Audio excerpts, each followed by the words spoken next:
destroyed.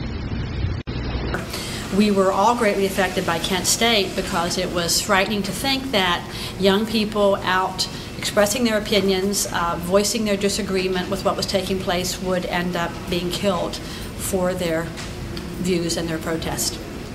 Kent State happened in the spring of 1970.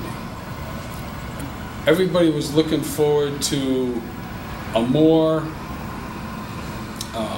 remedy for the war. Richard Nixon had been elected president in 1968, and he promised the American people that he was going to see a just end to the war. Well, the war ended up lasting another 5 years. So Kent State was very frustrating for a lot of college students because when that happened, it just was so anti what everybody had thought was going to happen in those years.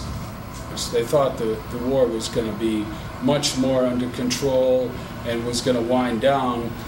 And the reason for Kent State was because those students were demonstrating against the insurgents into Cambodia, if I'm not mistaken. There were protests everywhere. This was a time when you didn't have a choice if you wanted to go to war. You went. If you got the draft papers, you were gone. As soon as you graduated from college, you were gone. So it was a war much like today, the war that we shouldn't have been in. And there was a lot of protesting, a lot of sit-downs. Kent State was known only because kids got killed there, but it was all over, especially in the Midwest where I went to school. I can remember taking part in sit-ins and all-night protests. They were peaceful protests. In a small town in northern Wisconsin where I was in college, it was fairly conservative, and just marching down the street in protest was about as far as we went. But I do remember one protest where a couple of kids got an American flag and started to burn it, and I left. I guess that shows you how far my protest wanted to go. After Kent State happened, there was a demonstration on my campus, and everybody got involved. Well, everybody that wanted to get involved.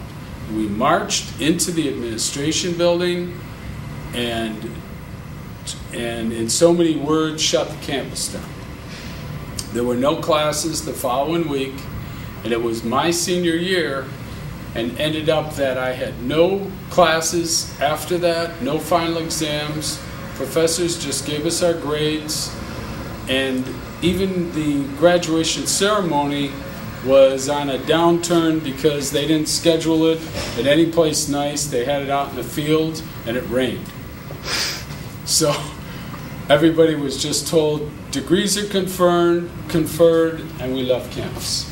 Fortunately, the campus at the University of Wisconsin I attended realized that the students needed an outlet, and so what we did, there was a large green, and we all sat on the green, and there were speakers from the administration, from some of the student groups, and it was basically a timed event and a time to mourn.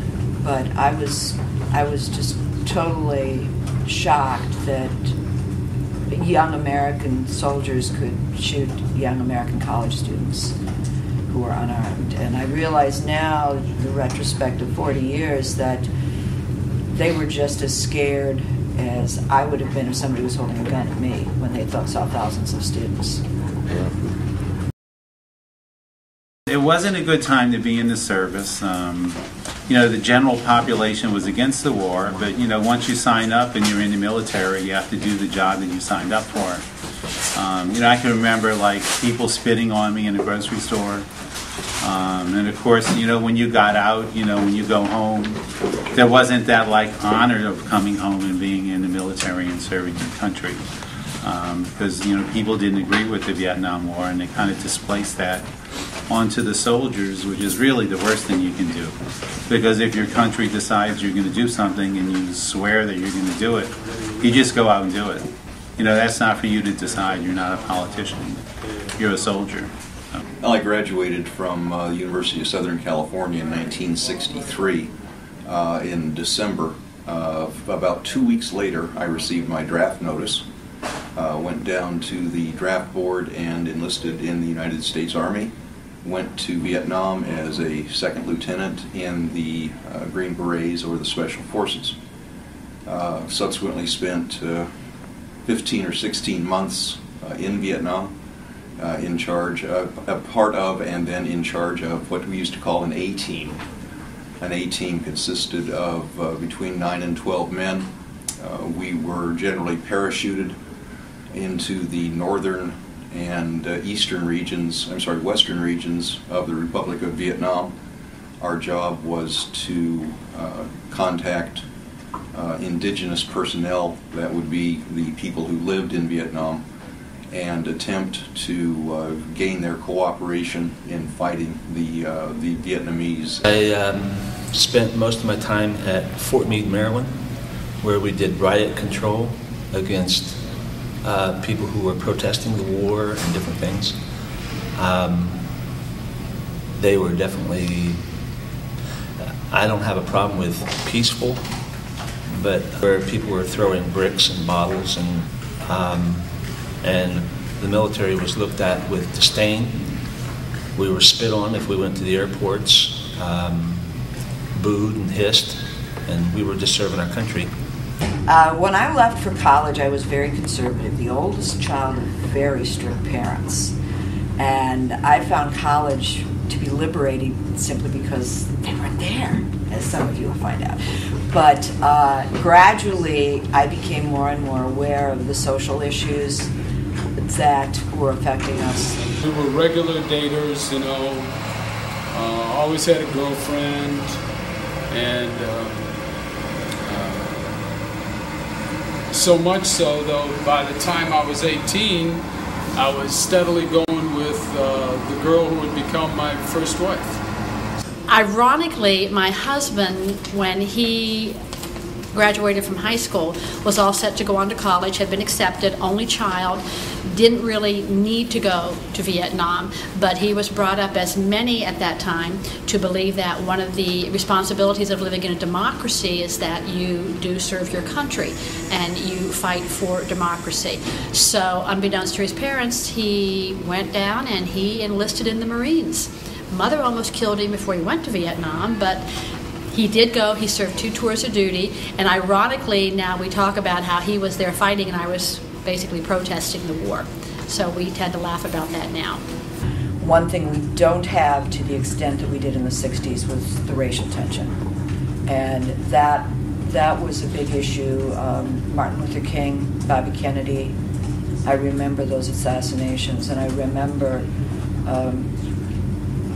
Wisconsin's a pretty white state, skin color-wise, but I remember having black friends in college and just thinking, you know, this isn't right. The voter registration drives where people were killed, and the fact that the Jim Crow laws were still there really bothered me.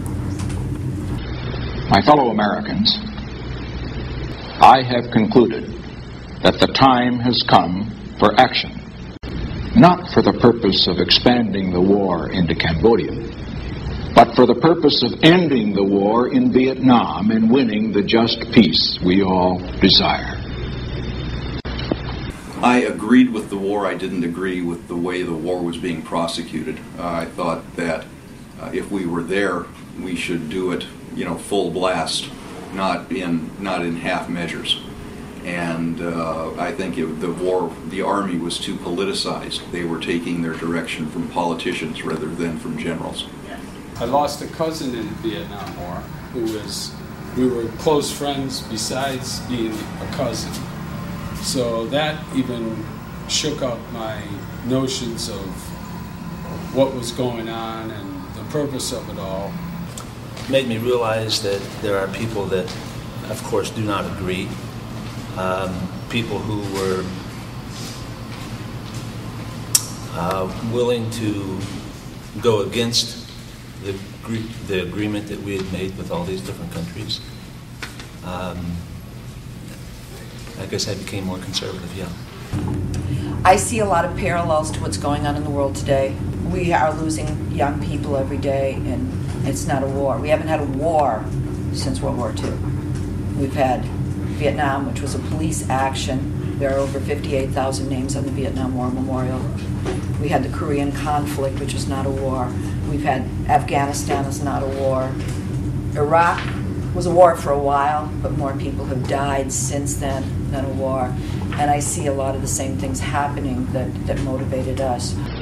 I would rather be a one-term president and do what I believe was right than to be a two-term president at the cost of seeing America become a second-rate power and to see this nation accept the first defeat in its proud 190-year history.